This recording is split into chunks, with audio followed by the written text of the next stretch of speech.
This week, a USB killer's on the loose, reasons not to use Visa, Obama challenges the Trump administration, sorta, large-scale DDoS attacks, updating Chrome, the dumbest thief of the week, authorities take down an avalanche, I will open a gift from Santa, no idea what it is.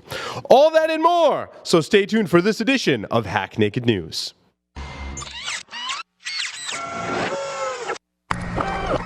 This is a Security Weekly production.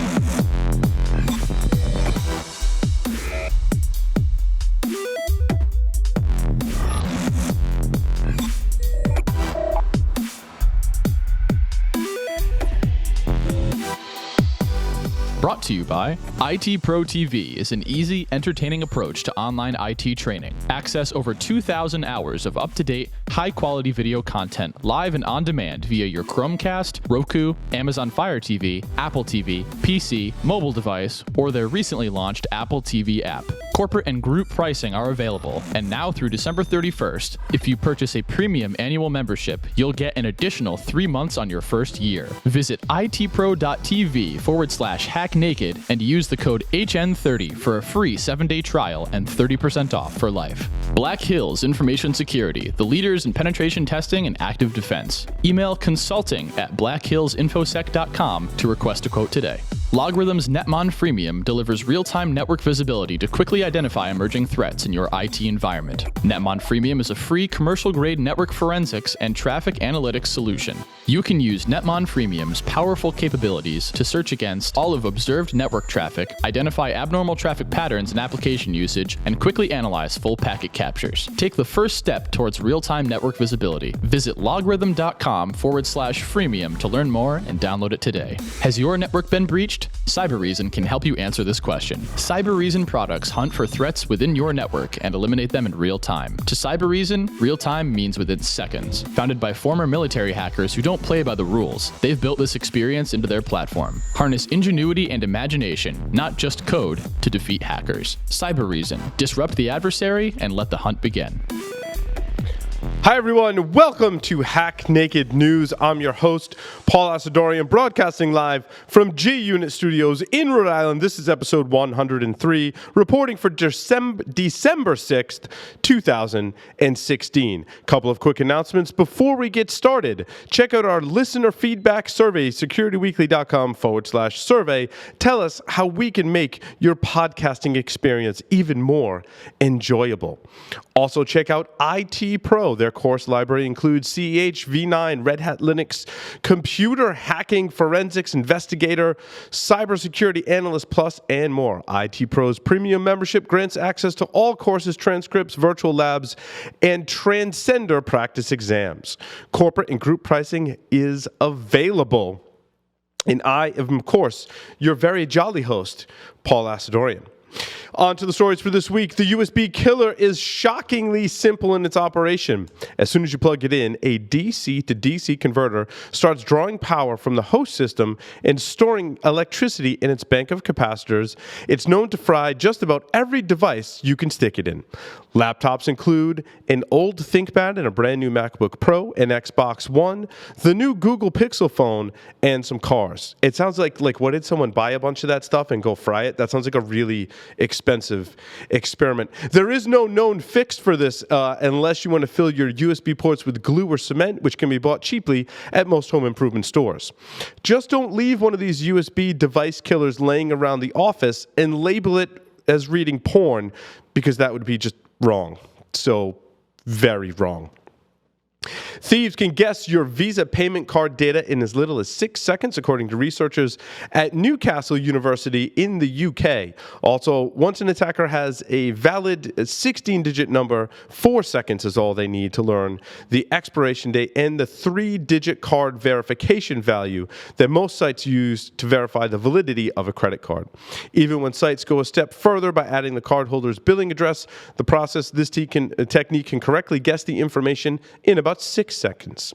The technique relies on web bots that spread random guesses across almost 400 e-commerce sites that accept credit card payments. The fix? Don't use a Visa card for your online purchases. You're welcome, American Express and MasterCard. Brian Krebs reports addressing distributed denial of service attacks designed to knock web services offline and security concerns introduced so-called Internet of Things should be the top cybersecurity priorities for the 45th President of the United States, according to a recently released Blue Ribbon report commissioned by President Obama. The report recommends what we've been hearing so far. Guidelines, suggestions, and awareness is the answer to the cyber threats. Everyone drink. Many are pushing for legislation and regulations to force security on ISPs and IoT manufacturers, for example. And it's still unclear and unlikely, given the new administration, that we'll see new regulations anytime soon. New large-scale DDoS attacks are being noticed on the internet. A powerful new botnet is being blamed for massive and sustained DDoS attacks that security researchers at Cloudflare compare to Mirai in scope. This is most likely due to the Mirai source code being released, as attackers are now continuing to rent space, conducting targeted attacks. The moral of the story? Don't piss off anyone on the internet, and good luck with that. Threat Post is reporting Google's urging Windows, Mac, and Linux users to update their Chrome web browsers to fix multiple vulnerabilities that could allow malicious third parties to take control of targeted systems. Released Thursday, Chrome version 55.0.2883.75, because they couldn't come up with a longer number than that, for Windows, Mac, and Linux fixes these security issues. It also introduces a number of new features to the browser to enhance the way it handles panning gestures and support CSS automatic hyphenation. Several security researchers are credited in the latest round of vulnerabilities, and bug bounties have been paid out to everyone. Users are encouraged to apply these fixes, which still requires that you restart your web browser. Personally, I'd love to see these updates applied automatically and further prompting of the user to restart these browsers, especially for critical vulnerabilities. In other news that's not really news but was just hilarious, BMW remotely locked the doors of a stolen vehicle. So let's say this is the scenario and it is in fact a similar scenario that happened in this story. You get married, and after you get married, you let your friend borrow your BMW. You forget to remind your friend not to leave the keys inside of your BMW. Your friend, perhaps still hungover from the wedding the night before, leaves the key fob in the car. The thief, likely wasted as well, my theory is he was in the wedding party as well, steals the car, and drives it into an alley and then falls asleep with the car running. Police quickly locate the car and have BMW lock the doors remotely. Apparently, the thief doesn't know this common fact because he's promptly arrested. The common fact being, you can open the doors from the inside. He tries to drive away but doesn't get very far before being arrested and likely sent to prison, where he'll be made fun of for being one of the dumbest car thieves, at least this week anyhow. Sony fixed the firmware backdoors in several model CCTV and security cameras, which people won't apply and attackers will likely add to the Mirai botnet. The good news is that SEC Consult, the firm who discovered and disclosed these vulnerabilities to Sony in October of this year, recommends that you do not use these products until a thorough review of security has been performed by a security professional, right? Because everyone's going to do just that. I mean, that's what I do when I get a security camera. Anyway. Using the double fast flux technique, the Avalanche bot managed to live on for over 6 years. That is until the FBI and other international law enforcement agencies were able to finally take it down this week. It's estimated to have infected over 500,000 users per day and used over 800,000 domain names in an attempt to mask its origin. Arrests have been made, and for now, the internet could be a slightly safer place. However, infected users are, well, still infected, except they don't have a place to phone home. On to the next botnet, I suppose. However, if it takes 6 years to take down a botnet, we're never going to get caught up.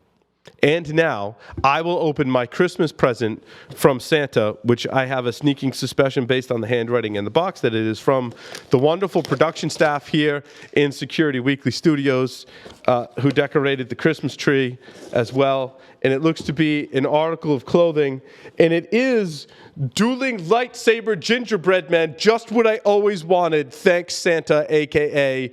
production staff. Thanks, everyone, for watching this edition of Hack Naked News. We'll see everyone next week. Ho freaking ho.